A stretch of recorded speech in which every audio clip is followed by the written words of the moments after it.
Indian film industry. Mohan బాబుకున్న graph ఎవ్వరికీ లేదు.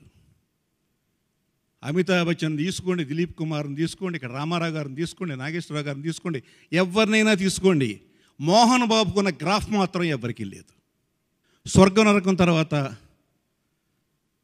రెండో సినిమా తూర్పు పడమర.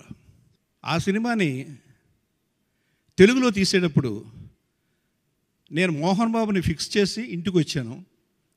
రజనీకాంత్ ఇంటికి వచ్చి ఆ వేషం వేస్తానన్నాడు. ఆయన ఒరిజినల్లో తనే వేశాడు తమిళ్లో.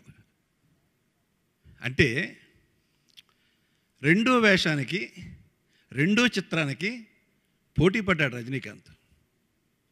వాళ్ళిద్దరూ పోటీ పడ్డవాళ్ళు ఈ 40 ఏళ్ళ నుంచి స్నేహితులుగా ఉన్నారు. మామూలు స్నేహితులు కాదు. అది మోహన్ బాబు అటాచ్మెంట్. అతని కెరియర్ గ్రాఫ్ ఎందుకు గొప్పదంటున్నానంటే,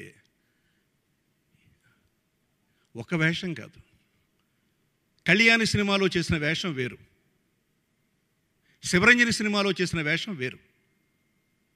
ఇలా ఒక్కొక్క సినిమాలోనూ వేసుకుంటూ ఇవన్నీ మామూలుగా వస్తూ కేటిగాడితో హీరో అయ్యి, తర్వాత పాలు నీళ్ళతో వెరీ సక్సెస్ఫుల్ హీరో అయ్యి, తర్వాత తన సొంత బ్యానర్ స్టార్ట్ చేసి ఇటుపక్క బయటి సినిమాలు చేస్తూ సొంత పిక్చర్లు చేస్తూ ఒక రేంజ్కి, అంటే వరుసని కంటిన్యూస్ హిట్స్. అసెంబ్లీ రౌడీ, అలాగే రౌడీ గారి పెళ్ళాం, అలాగే అల్లుడు గారు, ఇలా వెడుతున్న స్టేజ్లో అతనికి వచ్చిన అవకాశాలు కానీ, అతనికి వచ్చినటువంటి సినిమాలు కానీ, సబ్జెక్టులు కానీ మామూలు రాలా.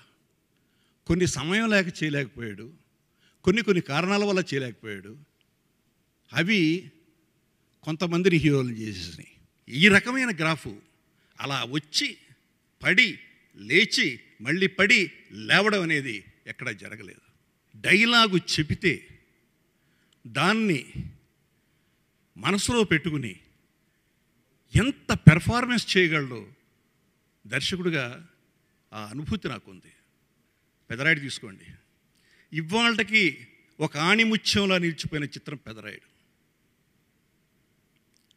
రాయలసీమ రామన్న చౌదరి ఏ కారణాల వల్ల ఆ సినిమా వీటంతా పెద్ద హిట్ కాలేదు, కానీ పెర్ఫార్మెన్స్ వైజ్గా you can see a great actor.